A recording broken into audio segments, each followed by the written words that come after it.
Olá, meu nome é Eduardo Starosta e esse é o canal Fora de Curva.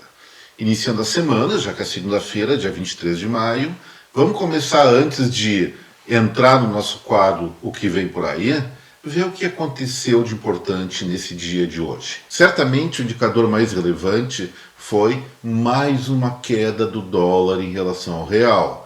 A moeda norte-americana fechou hoje em R$ 4,80 e 5 milésimos. O euro também caiu, ficou a R$ 5,13, quase 14 centavos. Isso vem a confirmar o que eu já venho dizendo há algumas semanas, que esse repique de aceleração de alta do dólar foi alguma coisa transitória em função de um cenário global de instabilidade. E agora, passado algumas semanas dessas instabilidades, como normalmente ocorre, as melancias começam a se ajeitar na carroça e as moedas internacionais começam a voltar no patamar de antes. E é aí que vem a questão, gente. Ao longo dessa semana ou da próxima, é provável que a relação entre real e dólar bata novamente aos R$ 4,60.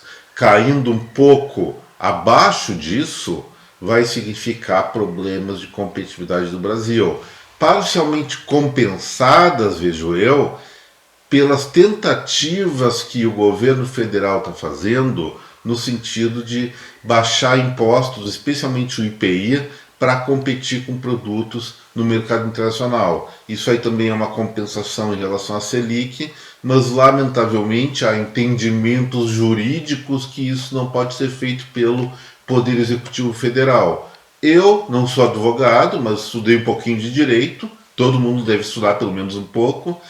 Não vejo justificativa, não vejo procedência nessa proibição, que inclusive impediu uma queda maior de IPI, face aos produtos feitos lá na Zona Franca de Manaus, que em tese perderiam competitividade. Mas fechando o assunto, eu digo o seguinte, pessoal: se a paridade entre a moeda brasileira e a norte-americana cair abaixo de R$ 4,40, muitos setores, muitos gêneros industriais vão ter um brutal problema para exportar e também para competir aqui no mercado interno. E lembrando, essa valorização do real não é algo natural, não é em função da balança de contas correntes, isso aí depois eu volto a esse assunto, e sim em função desse movimento especulativo de alta da Selic, que acaba fazendo com que muita moeda estrangeira entre no Brasil e se torne naturalmente mais barata. Ponto final. E agora vamos ver o que nos aguarda nessa semana que marca o quase finalzinho de maio. Amanhã, na terça-feira,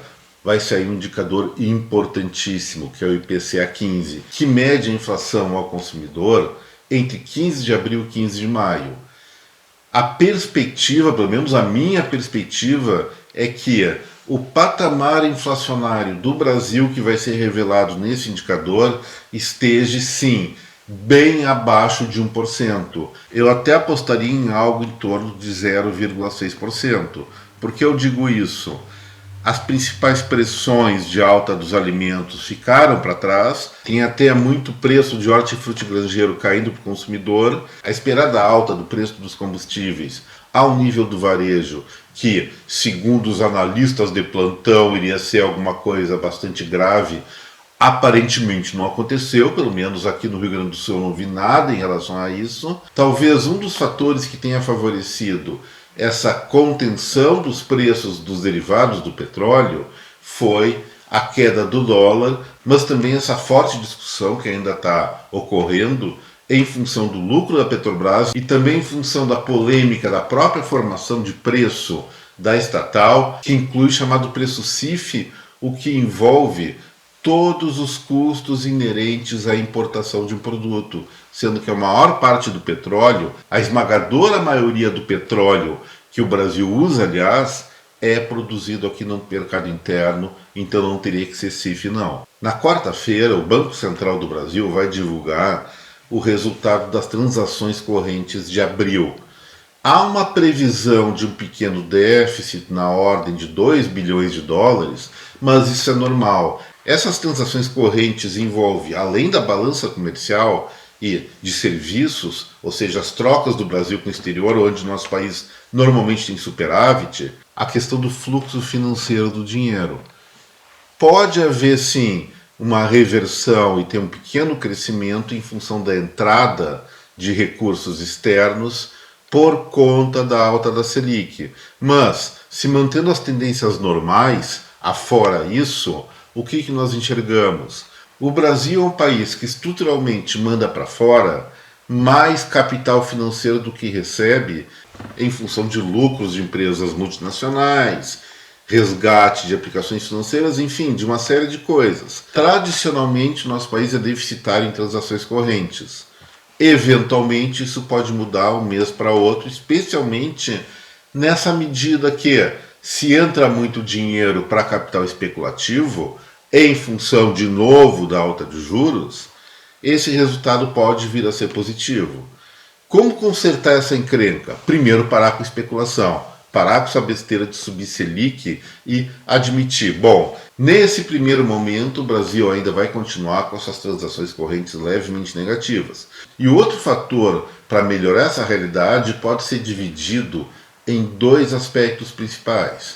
Primeiro, o nosso país, com todas essas maravilhas que tem ao redor, se habilitar de uma maneira mais competente para receber turistas do exterior. Isso pode ser um potencial fantástico de superávit, além de o nosso país buscar desenvolver mais empresas que tenham capacidade de se globalizar, de colocar suas filiais lá fora, virar multinacionais brasileiras como a Ambev, a JBS e outras, e captar dividendos de outros países, captar lucros de outros países, ao invés de predominantemente enviar esses valores para fora.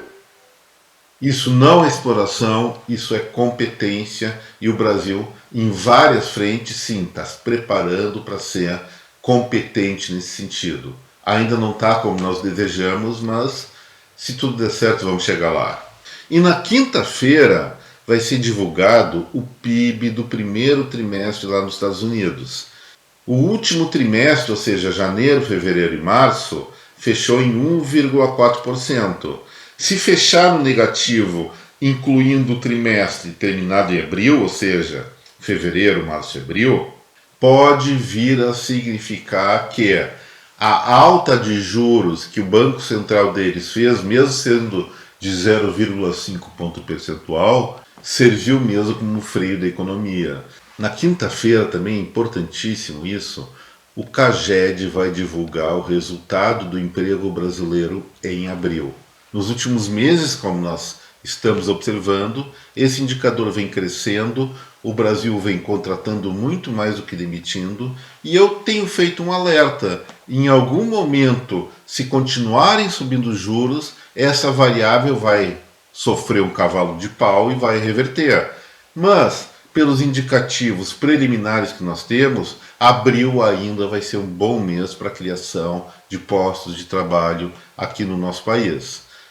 Eu estou apostando mais ou menos em uma alta em torno de 150 mil vagas de contratações acima das demissões. Um bom resultado para o período, espero que se continue nos próximos meses, que é bom para todo mundo, apesar de toda a retórica política, mas acho que esse crescimento está sim em risco, pelo que eu falei, alta dos juros.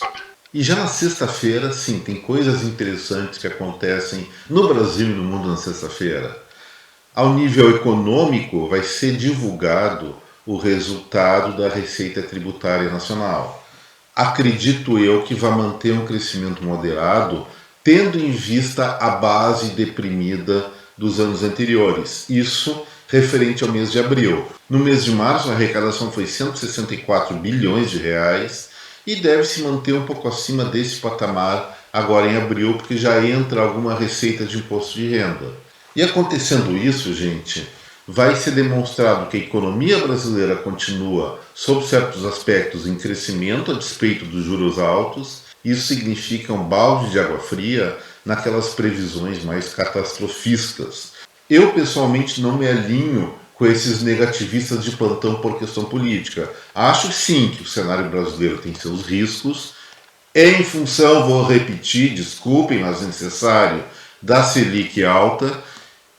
Espero que a queda da inflação que vai acontecer no IPCA 15, que eu já falei, deve ser divulgada amanhã, na terça-feira, convença finalmente esse pessoal do Banco Central a não subir mais nossos juros básicos internos. E ainda sobre esse assunto, eu acredito que a alta da arrecadação dos impostos agora de abril, frente a abril do ano passado, vai ficar entre 8% e 10%, em termos reais descontado a inflação. Em função não apenas do crescimento da economia brasileira, que está até me surpreendendo, mas também em função de uma base de comparação meio deprimida.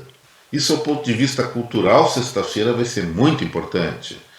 Depois de quase 20 anos, ou mais de 20 anos, o grupo ABBA vai voltar a fazer apresentações. Só tem um problema: aqueles jovenzinhos que cantavam músicas de amor, de paixão, eles estão um pouquinho diferentes agora. Estão mais ou menos com 70 anos de idade.